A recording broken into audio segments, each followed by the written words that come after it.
Denise. Denise. It's Denise. It's Denise. It's Denise. Denise.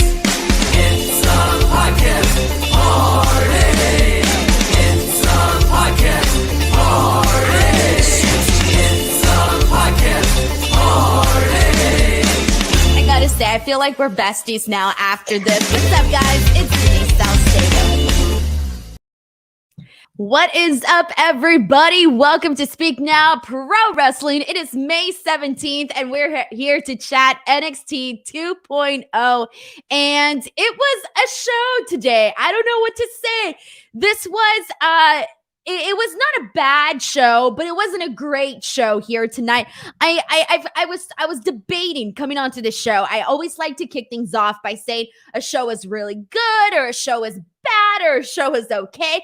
And as I was thinking about today's show, I didn't really enjoy it. And then I saw a couple of people in the chat that were like, "Oh, this was a pretty good show."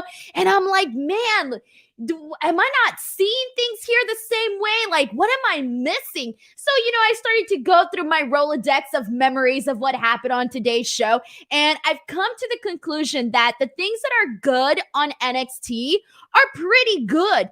But then they're sort of surrounded by a couple of things that aren't that great. So then sometimes it just takes away from the good stuff. So even though you had some good stuff on the show, some of the other stuff really kind of takes away from what could be a solid, good show. So there were certain things that I liked today and certain things where I was just like, nope, I'm out. Or this was just like, boring. So there were a couple of items that I felt were a little boring here today, but there were some other things that I was legitimately a fan of. But in terms of like a noteworthy NXT, I wouldn't call this a noteworthy NXT whatsoever. So we have that to kick us off with. But before we get into the actual show, first and foremost, I want to welcome each and every single person to this show. If you are new here to this NXT post show, it's a super chill Tuesday. I think Tuesdays are probably like just, we're like easing our way into the wrestling week. So it's pretty all right. It's pretty chill. On top of that, I got a couple of announcements. And the first announcement that I want to make is just kind of a reminder that tomorrow is my official birthday stream. That is right. Tomorrow is, I hate to say the number, but damn. Tomorrow is my 30th birthday. In fact, I only have a couple hours left in my 20s, and I might start crying on this stream because I am the person that does not take aging very well. As a matter of fact, I'm those persons that can't talk about it, can't handle it, probably gonna lock myself in a closet and start crying sort of deal. But these are the last and final hours in my 20s, everybody, and I'm here talking about NXT in my last final hours of my 20s, but it's okay. It's okay. Tomorrow is a new day, so come celebrate with me tomorrow. It is my official 30th birthday stream, and I hope you guys will come in and, hang out. We'll have a good time chatting about Dynamite, etc. That's all happening tomorrow. On top of that, I have another announcement. A couple of you guys here were basically telling me like, Denise, you got to get a sponsor. You got to get a sponsor on the show. And I don't know how many of you realize this, but it is incredibly hard to get a sponsor for a podcast, especially when there are about a zillion podcasts out there. Well, I'm very happy to say that starting next Tuesday, I have officially partnered with Wrestle Rumble. And starting next Tuesday, this podcast will be sponsored by Wrestle Rumble. They will be sponsoring all my Speak Now Pro Wrestling podcasts for about 2 months and a half, which is pretty damn good. So I'm very excited about it. On top of that, I'm also going to be putting out tons of giveaways on behalf of Wrestle Rumble. So it's going to be a very exciting time. I'm so happy that I officially got a show sponsor. Very huge. Did it all on my own. Whoop, whoop. Whoop. So yeah, I'm very much looking forward to all of that. So there's definitely a lot of good stuff to talk about here. The Cooch 97 says, all my friends had a midlife crisis at 30 for some reason. Well, the Cooch 97, please add me to that list. I feel a midlife crisis is oncoming for me pretty soon. Like in like 2 weeks, you guys are going to see me like cut my hair. It's going to be blue. I mean, I'm just going to have some sort of a crisis. So yeah, I definitely, it's going to be hard, but you know what? I'm just going to work harder than ever. Now, let's get to this show. Let's talk some NXT 2.0. All right, so we kicked off tonight with Trick Williams and Carmelo Hayes teaming up to take on Cameron Grimes and Solo Sikoa. So the things to note here is obviously Carmelo Hayes, Cameron Grimes, and Solo Sikoa have all been feuding with each other. Trick Williams has been aligned with Cameron Grimes, with Cameron Hayes, with Carmelo Hayes. Jesus. Already, I'm losing my memory. I review this show every single week. Anyways, so Trick Williams has already been in line with Carmelo Hayes for the longest time. That's what you need to know. If you're new to the NXT 2.0 world and you're like, what the hell is going on in the show? They're an item. They're a thing. Cameron Grimes and Solo Sikoa are technically not. They've had their, they've been feuding. They all did a triple threat, etc. But they found themselves in this tag team match. And here's the thing, though. Even though they're not supposed to technically be a tag team, Cameron Grimes and Solo Sikoa, I really liked them as a tag team. Dude, they were like trying to one-up each other during this match. Like that was the story. They were trying to one-up each other. They were trying to each be like the better man, right? Well, I particularly like this because it ended up being like this very fast-paced match with a lot of action, and Cameron Grimes and Solo Sikoa were like very hard-hitting. They kept things going. They were a good team together. Now, I know, especially based on the way that things ended, I know that they're pushing Solo Sikoa. They've been pushing Solo Sikoa the last couple of weeks. They really see something in him. Obviously, his lineage and the fact that he may someday be part of the bloodline on the main roster plays a huge part in all of this, but he is legitimately getting over with the CWC audience. It's clear that they have something in store for him, that they have bigger plans in store for Solo Sikoa. Now, here's the one thing where I'm like, I loved this match. I thought it was good. Again, both Cameron Grimes and Solo Sikoa and Carmelo Hayes really went out there and just had a banger. Trick Williams is he's fine. He's not on the same level as any of these three other guys, but he didn't necessarily like hurt the match or anything like that. He was fine. He just wasn't necessarily like a standout in this match because the other guys are just on a different level, right? But the thing that I want to get at here is I'm surprised that, and this was just like a confirmation that they really do see something in Solo Sikoa, because they legitimately, when he won the match, they had him pin Carmelo Hayes. And I wasn't expecting to see Carmelo Hayes get pinned when you have Trick Williams in there, who can essentially be the guy and get pinned in this match. But it ended up being Carmelo Hayes, where I'm like, damn, Carmelo Hayes, he was, your first NXT North American champion in this new era of NXT 2.0. He's had bomb matches. He won the men's breakout tournament. He has been a star on the rise. And I thought that they were, still trying to protect that. So to see him get pinned during this match was unexpected, especially when you have Trick in this match, who could have been the one that got pinned. So they made sure that Solo Sikoa, he looked dominant in this match and then got the win for his team over a former NXT North American champion. So that was definitely interesting to me.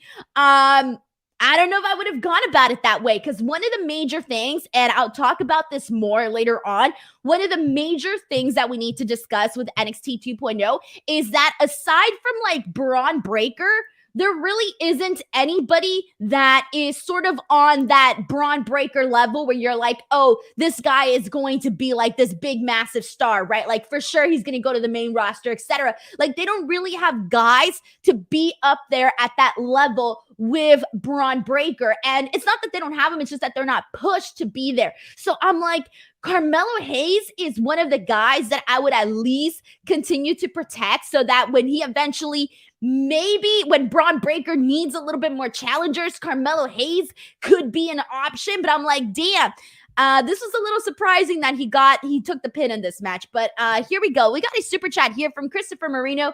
Thank you so much to Christopher, who says, want to talk about getting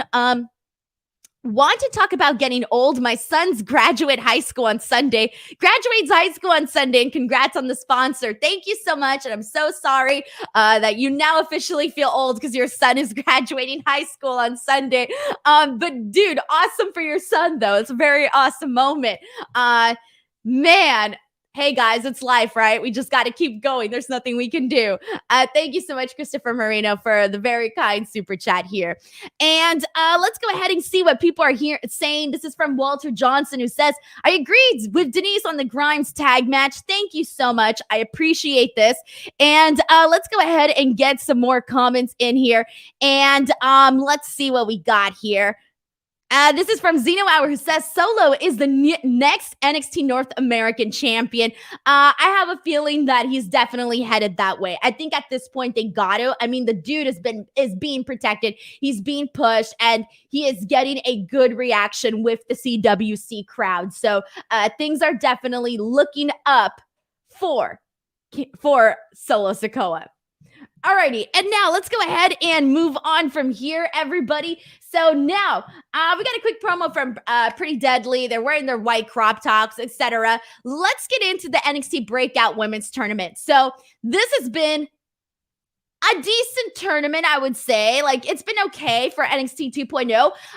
Today we had a match that I didn't really care for in the Breakouts tournament, and a match that I did care for in the Women's Breakout tournament. So let's kick things off with Tatum Paxley and Lash Legend. Now, I know that Lash Legend is the one that has been featured the most on NXT, in comparison to Tatum Paxley.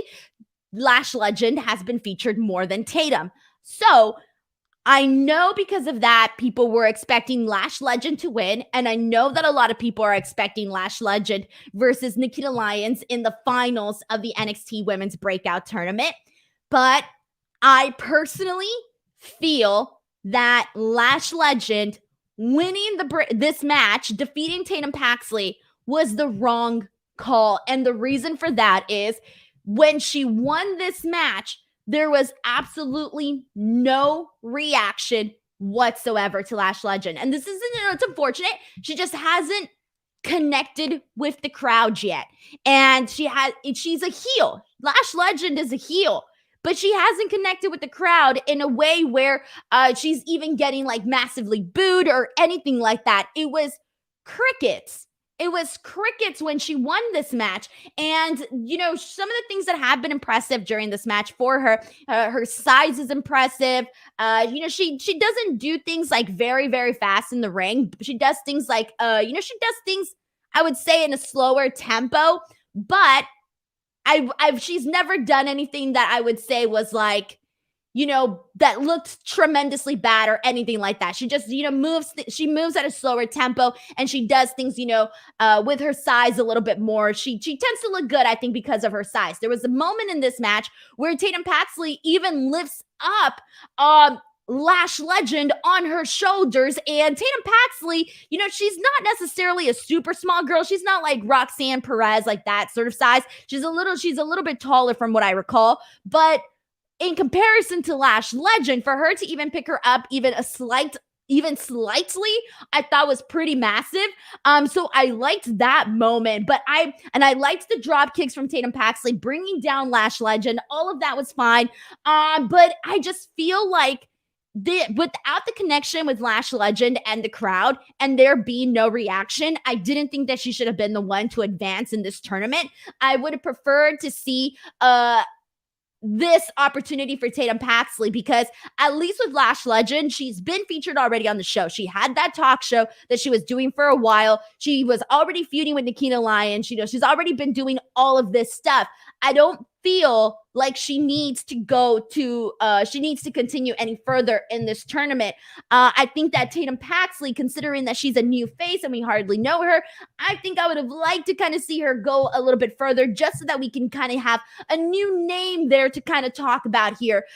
So personally, I do think Tatum Paxley should have won this match, but it is what it is. And now I'm thinking that I may be completely wrong with who's going to be in the finals, because my prediction and the predictions that I've been seeing from people online are like polar opposites. So we'll talk about that more in just a second. But let's go ahead and see what people are saying in regards to this match here. And this is we got a lot of people just not, feeling the same, feeling a lot. There's nobody saying anything good so far about this match is what I'm trying to get at. So unfortunately, dang, this is what I mean, guys.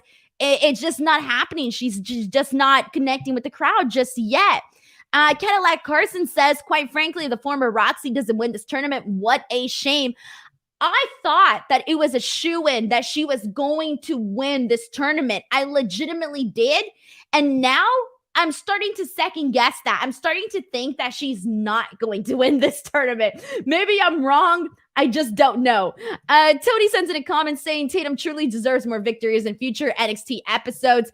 Enforcer Stevie Bradley says level up match for sure. Yeah, exactly. And man, I think that they could have done something a little bit different here and maybe not made it just so predictable. But let's get into the other women's breakout tournament match, because I want to talk about all of that together. The other one that we had was Roxanne Perez versus Kiana James. I think in terms of the matches that we've seen so far, this one was probably up there and one of my favorites for this tournament, because we all knew Roxanne Perez was going to win, and that's definitely the right way to go with her. But just because we knew that she was going to win didn't mean that we couldn't have a pretty decent match here. And what I particularly liked, and I want to give credit to Kiana James here, because Kiana James brought a lot of feistiness. She brought a lot of feistiness into this match. She really brought like the aggression where you kind of bought for a second that, hey, she might just win Roxanne. She might just defeat Roxanne Perez. Like, again, we knew it wasn't going to happen, but there was enough of her selling and the way that she was doing things and the way that she was, attacking in her offense. All of that made you think, you know what? Shit, she might actually have a chance. And I liked that. I really liked that. I feel like Kiana James brought it, and she gave Roxanne Perez. They both had a pretty decent match here. This was probably one of my favorite ones that we had here. There was even her just like kicking Roxanne. Like, she was kicking her kind of in a petty way, where she was like kicking her like she was trash. Not even kicking her to cause pain, more so kicking her like she was garbage. I liked that. I really liked that. Roxanne won this match. Fun match. Good.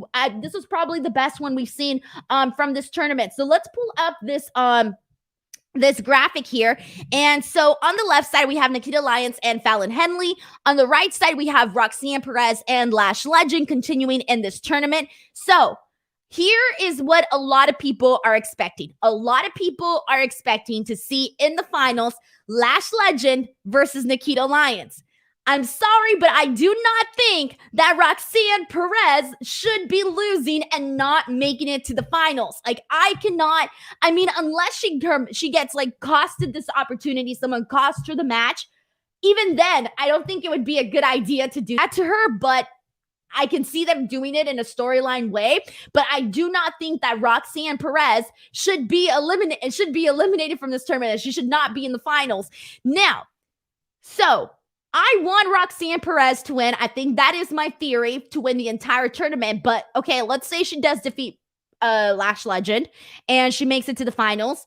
I'm wondering if they're going to put her up against Nikita Lyons or Fallon Henley, only because Nikita Lyons is technically a babyface, and so is Fallon Henley. The only heel that we got left in this is Lash Legend, which is why part of me is expecting Lash Legend to maybe make it to the finals, because she's like the only heel left. Nikita Lyons is a babyface. So unless we're going to get Roxanne Perez versus Nikita Lyons or Roxanne Perez versus Fallon Henley, I don't know if it's a shoo-in that Roxanne Perez is going to win for sure.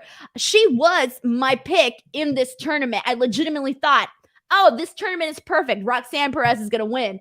I'm not so confident anymore. I think she should win. And if it's not her, I do think it should be Nikita Lyons, because at least Nikita Lyons has been, she's been pushed on NXT, and she's popular. She's popular with the people for whatever their reasons are. Regardless, she's popular. But let's see what we got. Let's get some predictions here. Mohamed says Fallon versus Roxy in the finals here. We got more people suggesting Fallon. Stevie here saying Fallon as well. Mike New York saying Roxanne should beat Legend. We got Steven saying Roxanne should win all the way. And Tony also putting in Roxanne. Cadillac Carson says, I'm calling it. Wendy Chu turns on Roxanne to cost her the match. Oh, I would be livid. I would be livid. Let's not go that way. Hells no. Christopher Marine says they set it up. Elektra Lopez is going to cost Roxanne. Damn it, I forgot about that. Damn it, I hope not, because we did have that backstage interaction with Elektra Lopez and Cora Jade and Roxanne Perez. And Elektra Lopez basically said that she wasn't going to defeat Lash Legend, that Lash Legend was going to win. Shit. Oh, I hope they don't do that. I really, really hope that they don't do that. Ahmed says Roxanne winning is not a crime. Here's why I think Roxanne should win. And if it's not Roxanne, why it should be Nikita Lyons. Because I feel that they need to use this tournament to, just basically build somebody up. Legitimately build somebody up, especially somebody who's already coming in as a fan favorite. And Roxanne Perez is already coming in with buzz. She's coming in with buzz. She's an immediate fan favorite. People are legitimately rooting for her. People are legitimately rooting for her to have success in WWE. And her winning this tournament would basically say, like, all right, everybody, calm down, calm down. Roxanne Perez gonna be good here. Now, that's not to say if she doesn't win the tournament that all hell's gonna break loose and her career is gonna go downhill. That's not gonna happen either. But still, winning the tournament is a good freaking start, okay? Let's leave it at that. All right, and now let's go ahead and continue on from here. The DF and Ray says, I know you don't like it, bet with your brain and not as your heart, as they say. Yep. Exactly. It's like who you want to win and who is most likely going to win and what direction they're going to go in. Two totally different things, guys. All right, let's go ahead and continue on from here. So after that, let's get into let's talk about this Duke Hudson interview, because this kind of leads into some other stuff here. So as you all know, Duke Hudson has had a little bit of a rocky start on NXT. He did his poker thing. He feuded with Cameron Grimes. Okay, then he moved on to this like heartthrob role where he's going out there and he's going after all the girls, and he ends up causing a little bit of a a BFF quarrel between Indy Hartwell and Persia Pirotta when she was in NXT. And Persia Pirotta gets released from the company. And so there goes Duke Hudson's on-screen lover. I don't know. His on-screen lover. She's gone.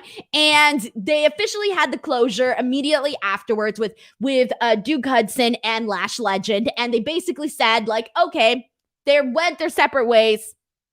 They're done. They're moved their separate ways. Like the whole Duke Hudson, Indy Hartwell, Dexter Lumis, Persia Pirotta thing, done. Even though we spent weeks on that, but it's done. So a lot of us were wondering, okay, well, which direction are they going to go in now with Duke Hudson? It seems like they've been trying a lot of different stuff with him and nothing has really been sticking. And so he comes out, he is doing an interview with Mackenzie Mitchell, and he says, he's here, that he was away for a while because he was trying to clear his mind, and he's talking about how no one can measure up to him. And then he's interrupted by Braun Breaker. And by interrupted, Braun Breaker just straight up cuts through him and makes his way to the ring. Okay. Later on the show, Duke Hudson ends up confronting Braun Breaker in the parking lot and basically tells him, like, oh, you don't like when people interrupt you? Well, I'm interrupting you. And now Duke Hudson is essentially challenging Braun Breaker to a match, which I believe they announced for next week.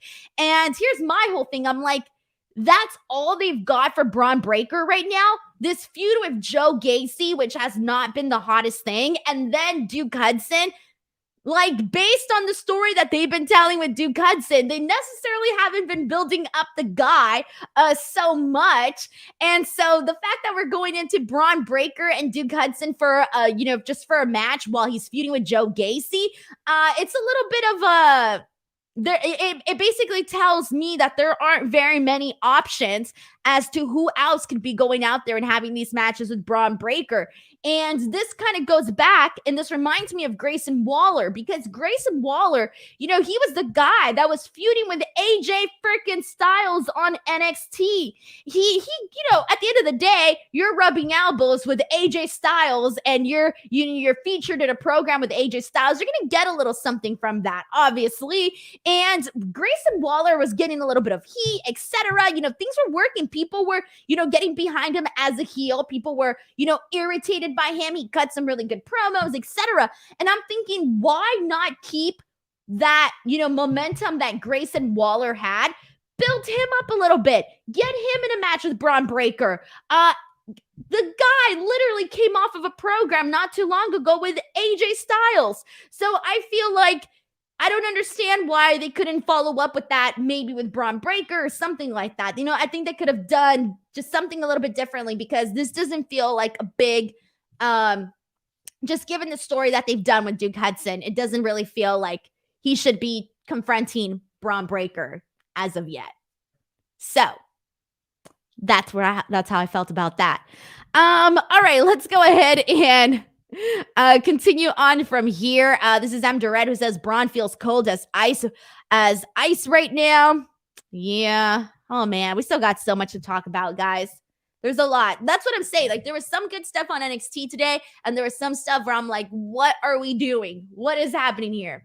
All right, so after this, let's get right into this Braun Breaker promo. So this was the shits. All right. This was just, I have not been liking this whole story with Braun Breaker and Joe Gacy. You guys know this. I come on here and I say the same damn thing every single week. This has not been good. Bless both of their cotton socks, but this has not been good. This has been giving me like go away heat. Like, I feel bad, but I've gotten to the point where anything Braun Breaker, Joe Gacy related, I'm like, I'm out. I don't even want to pay attention. I force myself for you, the people, I force myself to pay attention. Jesus. All right, here we go. Braun comes out. He's talking about he doesn't trust Gacy, tells him to come down to the ring. Joe Gacy pops up on the stage, on the platform. He's got his two, creeper dudes right next to him. And Joe Gacy starts going on about how when a man is consumed by his rage, a man becomes predictable. When a man is consumed by his rage, he becomes predictable. Says that their journey is not over. Says he was roughing it up with his father, and messing with his mind, etc. All of which are true. We saw the smoke and mirrors stuff. We saw what he did to his dad, etc. All of that is true. And then he's basically, this all leads to a rematch between Braun Breaker and Joe Gacy at In Your House. And the stipulation for this is that they're the no DQ, the no DQ has essentially been revoked for the champion. So he can't get himself disqualified in this, essentially. So if Breaker is disqualified, he actually loses the championship, versus if he's DQ'd, he keeps the title. No, this time if he's DQ'd, he loses the championship bout. So that's where we're at. I don't have anything positive to say about this. And I'm thinking, we even closed out the show with another Joe Gacy promo. And don't even ask me what he said. Don't even ask me, because I was just like, this is too much. This is too much. It's too much. I'm out. I'm out, guys. This is not for me. I will tolerate anything on this show, but I think I'm out with the Joe Gacy, Braun Breaker stuff. I wish that that they would quickly wrap it up, but it's not happening, guys. We're getting this again, which we already know. It's already been made official. I don't know what to say. What are the people here saying? People are pretty much saying the exact same thing. Jesus. I'm trying to find somebody in the chat who does like this, because if somebody here in the chat does like this, I want to know why. I legitimately want to know why. But so far, there's nobody in this chat who is saying that they like this. Justin Martin says, when Braun said, I'm going to put you unconscious, I was just like, well, that was bad. I'm going to put you unconscious. Oh, man. And this is true. Zeno Hour says the CWC hates this feud. They do. They're chanting, I'm pretty sure I heard it last week, and I'm pretty sure I heard it again this week. They're literally chanting, we want wrestling, while Joe Gacy cuts his promos.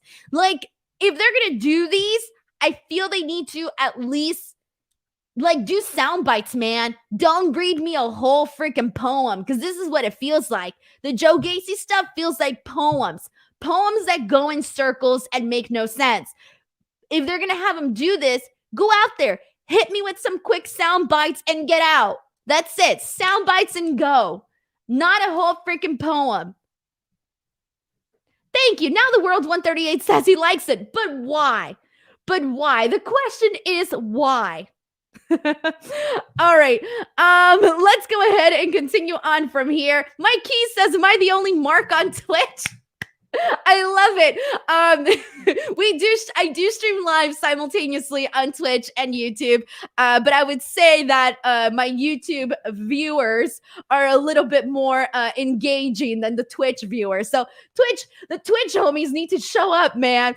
So far, the YouTube dudes and dudettes are taking over. But anyways, no, seriously, thank you so much for watching. Shout out to the Twitch homies as well. All right.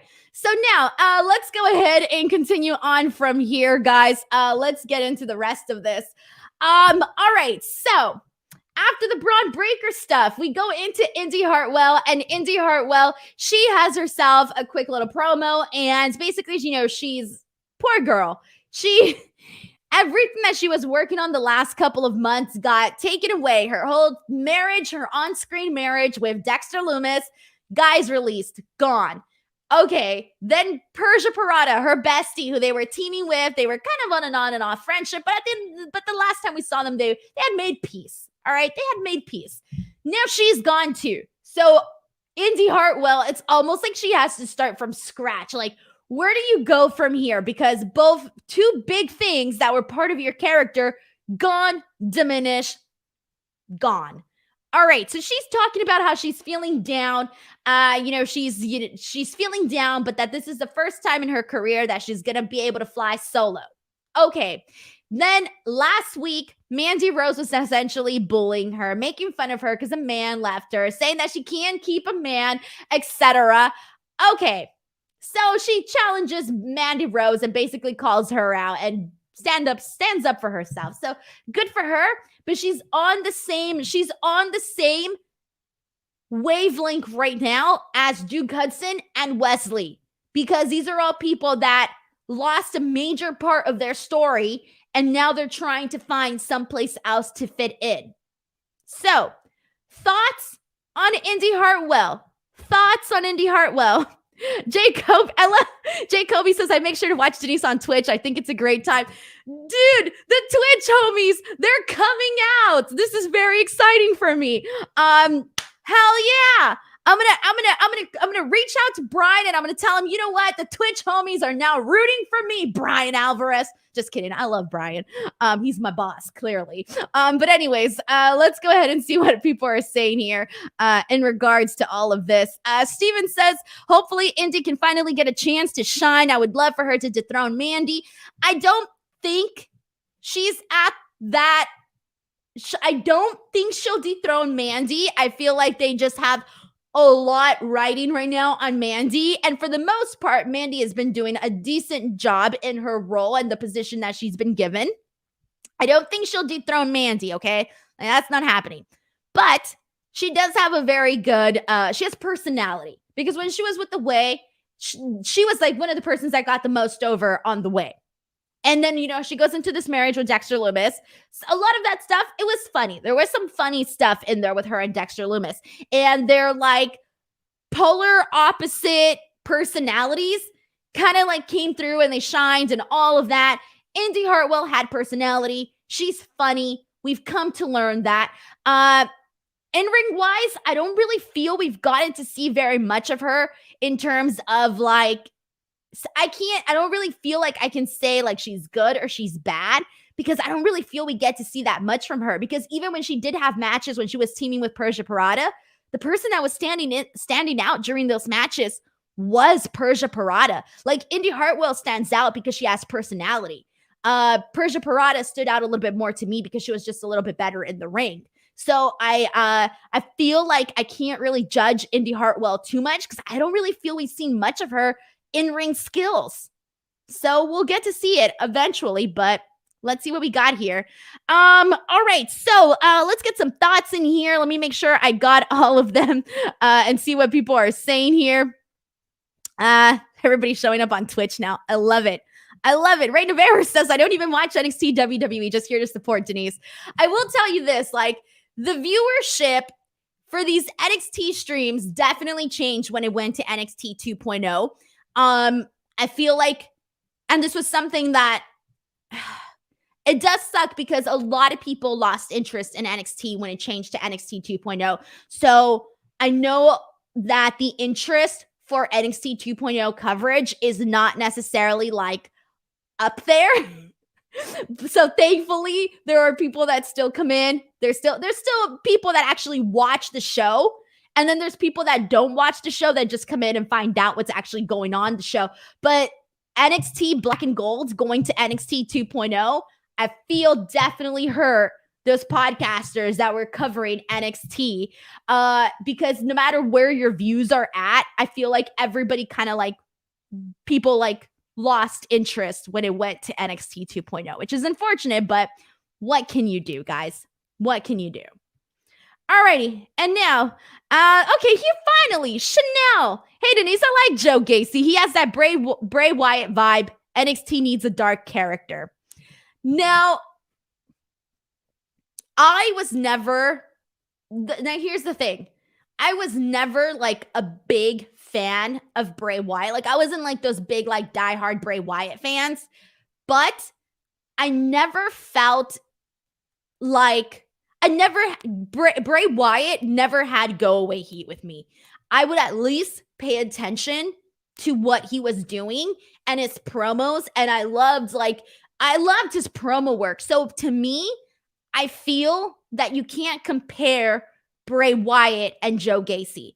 I just like, and I wasn't even the biggest Bray Wyatt fan, but Bray Wyatt to me and his character was on a whole different level. Like, I get it, they have similarities, but just because they're similar, I can't put them on the same level. There's still like, I still feel like there's differences there. So I feel like he's not a Bray Wyatt or like near a Bray Wyatt. All right. And let's go ahead and move on from here. I got a bunch of people saying, nope, not Bray Wyatt level. All right. Let's go ahead and continue on from this. Let's see where we're at after this. All right. So I had mentioned Wesley, that he's kind of along the same lines as Indy Hartwell and Duke Hudson, where they're trying to find some place to go. You know, it's like trying to find a date, man. Like, who's going to go out with me? This is what it feels like they're trying to find something on NXT to actually stick. So Wesley was supposed to wrestle Zion Quinn, but Zion Quinn was apparently not medically cleared, and so the match has been postponed. Okay, so Nathan Frazier, he ends up approaching him, and he basically tells him, like, hey, man, you want a match? I want a match. Let's go in there. Let's go out there. Let's go have a match. And Wesley's kind of like, you know what? Now's not the right time because I have a bunch of pent-up aggression that needs to go out to Nathan. That needs to be for Zion Quinn. That's reserved for Zion Quinn, all this pent-up anger, etc. But Nathan tells him, you know what? I look forward to the challenge. I did not like this for Wesley. His answer to Nathan Frazier, so this was definitely heelish for me. So Wesley, the last time I checked, he was a babyface. Not no more. He's definitely a heel. To me, he was definitely a heel after this promo. He didn't want to wrestle Nathan Frazier. And he was looking all irritated afterwards. He's coming up with a lie to try and get out of this match. That screams heel to me. In fact, it screams cowardly heel to me. So I did not like this direction for Wesley. This was not the direction that I was expecting them to go in with him. I don't know what's happening. I mean, last week I thought he was going to be doing a tropical character based on literally two things: his promo on the beach and him wearing a t-shirt with a palm tree on it. I don't know what to say. All right. Zeno Hour says, I think Wesley and Nathan Frazier should team up. I think that would be a great idea. A great idea, because I feel like, they're both young guys. They're both wrestle a similar style. And that goes right. Let me just get right into that match now that we're here. Nathan Frazier has proved to be athletic. Nathan Frazier, like, based on what we've seen, he has a, fast-paced athletic style. He does all the high spots, etc. Perfect for Wesley in this matchup here. And there was this point in this match where the people were really getting into it, but it ended up being cut short because everybody's favorite, Von Wagner, came out and ended up giving a boot to both of these guys and ended the match. Literally, just as the crowd was like, this is awesome. This is awesome. And they were like, you think this is awesome? Wait till we bring in Von Wagner to ruin this match. So Von Wagner comes in, gives the boot to both guys. This match is over. And everybody's like, oh. And then afterwards, Von Wagner grabs Wesley, puts him over his head, and throws him like it's nobody's business onto the commentary table. And this was great. I will tell you this. I was impressed. I was impressed. That toss to the commentary table, good stuff. You know what? Good stuff. Can't take away from that. But nobody cared. Everybody cared just about the actual toss, but nobody cared about the Von Wagner incorporation of the storyline. All right. So I would definitely be on board with Nathan Frazier and Wesley teaming up together. In fact, I think that's what they should do. Hopefully they do it. Hopefully they do it. All right, let's go ahead and see what people are saying here in regards to all of this. This is from M. Durrett, who says this is where Wes needs his shaman for guidance. Seriously, they haven't brought in the shaman. I don't know, maybe they think it might be weird since Nash Carter's no longer there. Maybe they feel like they can't incorporate Matt Riddle into this, but I don't think there would be an issue. Like, he can come in and be like, bro, so things have changed for you, bro, but you know what? Follow your path. I don't know. Come up with some amazing, quote that I feel Matt Riddle can say. It's Bobby Thunder says, I forgot Von Wagner existed until that happened, and then I wasn't even mad, just very disappointed. We were robbed. It was like a major tease. The crowd was getting into this match. We had just gotten a little taste, man. Oh, God. All right, let's go ahead and continue on from here. This is a comment from Matt Hensley, who says, you're right about the throw. It was brutal, but I totally forgot about it until you mentioned it. Damn. So maybe it wasn't that impactful. I thought it was a good toss, guys. Even the camera shot that they showed afterwards was really good. Honestly. Alrighty. Michael Key says Von Wagner is the worst character I've seen in wrestling. I feel bad. I don't want to be mean to Von Wagner. Like, the character's not good. They can hopefully do something with him down the line. Bless his heart. Man. Oh, man. I don't want to be mean to nobody, but there are some stuff that are just not working. Now, before I move on, friendly reminder, everybody, tomorrow is my birthday, and tomorrow is AEW Dynamite, and I will be here on my post show celebrating. It's going to be a Dynamite birthday, so please come on in, join the stream, even if you guys just want to come in, pop in for a bit. It would really mean a lot to me. That's legitimately how I'm celebrating on the actual day, is by working and doing a post show. So hopefully it'll be fun. I'll wear a party hat like a dork on my own stream. Maybe I'll bring some balloons. I don't know. I'll come up with something. I'll go to the 99-cent store and see what I find there. Then spaz up this place. Alrighty. So make sure you guys come into that tomorrow. And then again, next week, starting on Tuesday, I will be officially be sponsored by Wrestle Rumble. So I'm gonna push the hell out of them because they're my first sponsors on my own podcast. And it really means a lot to me, guys. So they're gonna get some good treatment, guys. They're gonna get the first date, I'm dating the hot girl kind of treatment. All right. All right, let's move on from this. Let's see. After this, we got something that was actually pretty damn good. The Viking Raiders versus the Creed brothers. This was the highlight of NXT 2.0 for me. This was phenomenal. This was the second match that we've seen between the Viking Raiders and the Creed brother. The first match was pretty aight. The second match, better than the first. Definitely better than the first. I don't know if it was longer, but it was definitely better.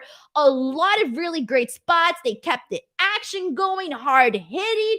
I don't know what to say. This was good stuff. You know, we saw Ivar with his multiple clotheslines, hitting those back elbow strikes. We see Julius and Brutus both kind of go in there and do their own thing, which was really cool to see. Fast-paced and high impact. That is exactly what you want from these two types of teams. The Creed brothers have been getting over with me on NXT 2.0 since day one. And the Viking Raiders on NXT 2.0 right now, they don't feel cartoonish. When they're on Smackdown, cartoonish. NXT 2.0, going in there with the Creed brothers, I forget that I didn't even care what they were doing on SmackDown. I love what they're doing with them right now. This is going to continue, hopefully, especially with the way that things ended, because we had, so the reason why we had this rematch was because the Creed brothers did not like that Roderick Strong got involved in their match the first time. They wanted to win fair and square. They've been teasing the dissension between the Diamond Mine. So clearly the Creed brothers are going to go off and be baby faces, etc. So they don't want Roderick Strong to be in this match. They're already pissed at him from the first one. And then once again, in this match, this time, not only does Roderick Strong get involved, but also Damon Kemp, who Bobby Stevenson, the brother of Gable Stevenson, he was introduced as part of the Diamond Mine last week, in case you missed it. And now, today, he was basically in charge of distracting the referee. So once again, you see them get involved in their match. So the Creed brothers are definitely not going to be happy about this. We saw them arguing afterwards. I don't know if this is going to lead to a third match between the Viking Raiders and the Creed brothers, or if they're just going to hop right into this Damon Kemp, Roderick Strong breakup. We'll see. I would like to see another match, especially at In Your House. I think a match between the Viking Raiders and the Creed brothers would just be hella awesome. But I think by that point, it's most likely going to be the Creed brothers, Roderick Strong, and Damon Kemp. But we'll see once we actually get there. But this was legitimately the highlight of NXT 2.0. And it's stuff like this, like matches like this, when you see talent like the Creed brothers and you see them and the way that they're growing on NXT 2.0, that's what's exciting about NXT 2.0. Like the concept of like seeing these guys go from like point A to point B, but already established enough is what I'm trying to get at. Like not super noob where the match is going to suck terribly, but good enough where you can have an actual match and have it be good. So the Creed brothers have definitely been getting over with me since day one. And I like what they're doing with them and the Viking Raiders for sure. All right, let's go ahead and see what people are saying here. This is from Zeno Hours. Says Creed's lost, but the ending makes so much sense. They looked great. Mike New York says Creed brothers are good. Adam Bull says Creed brothers are facing pretty deadly at In Your House. Did they announce that already? Shoot, I might have missed that. Sorry, guys. Sometimes I forget certain stuff. Let me see. 1 second. Okay. Oh, yes, you are right. Thank you so much for correcting me. So for NXT In Your House, it's Braun Breaker, Joe Gacy, Cameron Grimes, and Carmelo Hayes, and Pretty Deadly and the Creed brothers. Thank you so much. Completely forgot about that, even though they talked about that earlier today. So thank you so much for correcting me on that. That's going to be good stuff, honestly. That's going to be good stuff because Pretty Deadly has been great. I'm glad that they made them champions right off the bat. It was the right way to go, especially with the way that, things went down. I like that. I don't think the Creed brothers are going to defeat them. I don't think the Creed brothers are going to defeat Pretty Deadly at In Your House. But I still think it'll be a good match, though, for sure. Alrighty, and now let's go ahead and continue on from here. We had Grayson Waller versus Andre Chase. I couldn't be less interested in this one. Grayson Waller won. That is all I want to say about this.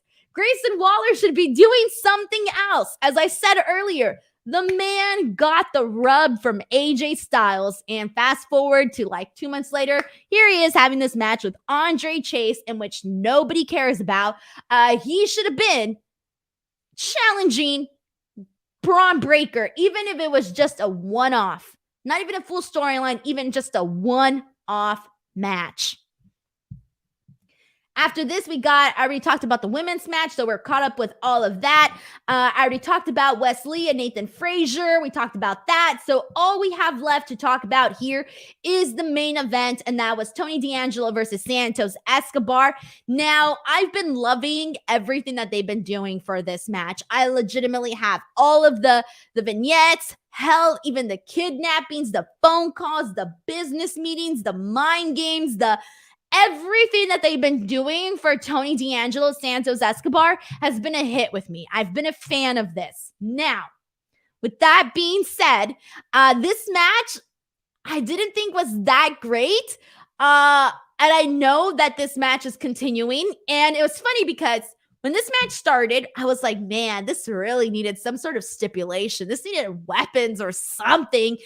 Given the way that this match is being built up, like, they shouldn't just be out there having some generic match. Given their backgrounds, given how violent and the fact that we've had kidnappings and all of this should be another level, right? Like, they should add something to this. And now clearly they're heading that direction. We know that. So with that being said, I didn't think the match was that great.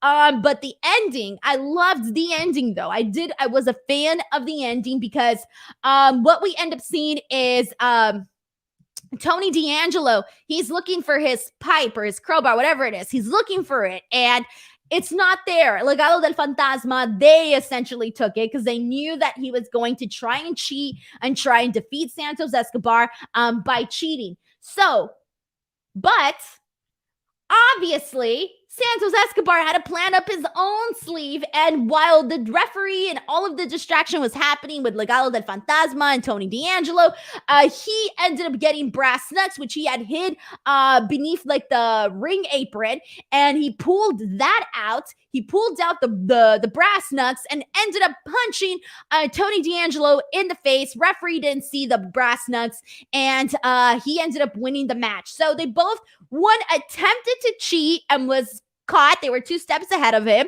And then the other one did cheat. So clearly this is going to lead to some sort of match with an actual stipulation, whether it's no DQ, whatever they decide to do. We're heading in a direction where this is going to actually include some weapons or something of that nature. And so the finish was good. The match itself, not so great, but it was fine for the story that they are telling. So with that being said, that was NXT 2.0. Let's get some final thoughts in here and see what we are basically saying. Adam Bull says, I always love how Denise adds the accent when she says Legado del Fantasma. You're welcome. You're very, very welcome. Let's see what we got here. This is Michael Keys who says, again, NXT is no longer about the matches. It's about the characters. I don't hate it. They have some good matches on the show. I feel like for every show, we at least get 1 or 2 good matches. Like every week, there's at least 1 or 2 good matches, which is why I know a lot of people like shit on the new NXT 2.0, but I'm like, all right, we get like 1 or 2 good matches. I know we could get a lot more, but, and it's still, you can't compare it with the old NXT. And then you can't even try. I miss the old NXT, but what can you do? You got to move forward. There's nothing you can do no more. Can't complain. Maybe we can sign a petition. But I don't think that change.org, start a petition, bring back. No, we can't do any of that. So we might as well take what we've got.